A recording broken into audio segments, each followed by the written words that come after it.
2024-এর TET pass করা ছাত্রছাত্রী আমরা আজকের দিনে অনেক অনিশ্চয়তায় দাঁড়িয়ে আছি, যার কারণে আমরা কিছু কথা বলতে আজকে বাধ্য হচ্ছি।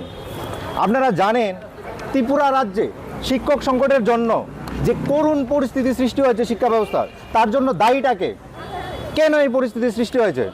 এত ভ্যাকেন্ট পোস্ট থাকা সত্ত্বেও কেন আমাদের নিয়োগ করা হচ্ছে না?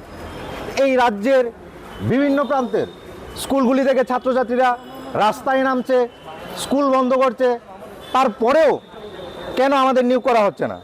সেটা কি আমাদের ত্রিপুরা রাজ্যের জন্য কলঙ্ক নয়? বলুন আপনারা, সেটা কি আমাদের ত্রিপুরা রাজ্যের জন্য কলঙ্ক নয়? সেই কলঙ্ক আমাদের ত্রিপুরা রাজ্যের ইতিহাসে স্বর্ণাক্ষরে লেখা থাকবে। যদি আমি ভুল না করে থাকি, এই বছরের 22 অক্টোবর এই রাজ্যের স্বনামধন্য একটি স্কুল থেকে ছাত্রছাত্রীরা আন্দোলন করেছিল, রাস্তা অবরোধ করেছিল, আর তাদেরকে মেরে আহত করে হসপিটালে ভর্তি করেছিল আমাদের পুলিশ প্রশাসন। সেটা কি আমাদের ত্রিপুরা রাজ্যের জন্য কলঙ্ক নয়? সেই কলঙ্ক আমাদের ত্রিপুরা রাজ্যের ইতিহাসে স্বর্ণাক্ষরে লেখা থাকবে। সেই কলঙ্ক আমাদের রাজ্যের ইতিহাস থেকে কখনো মুছে যাবে না।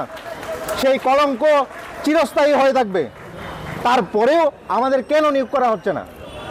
এই রাজ্যের সমস্ত টেট পাস করা ছাত্রছাত্রীদের পক্ষ হয়ে আমি সরকারের কাছে আবেদন জানাচ্ছি। এই রাজ্যে সমস্ত স্কুল পড়ুয়া ছাত্রছাত্রীদের পক্ষ থেকে আমি সরকারের কাছে আবেদন জানাচ্ছি। এই রাজ্যের সমস্ত গার্জেনের পক্ষ থেকে আমি সরকারের কাছে আবেদন জানাচ্ছি, আমাদেরকে যেন অতি দ্রুত নিয়োগ করা হয় এবং সেই নিয়োগের মাধ্যমে বিদ্যালয়ে পঠন পাঠনের যে ব্যাঘাত সৃষ্টি করা হয়েছে সেটা যেন খুব তাড়াতাড়ি দূরীকরণ করা হয়।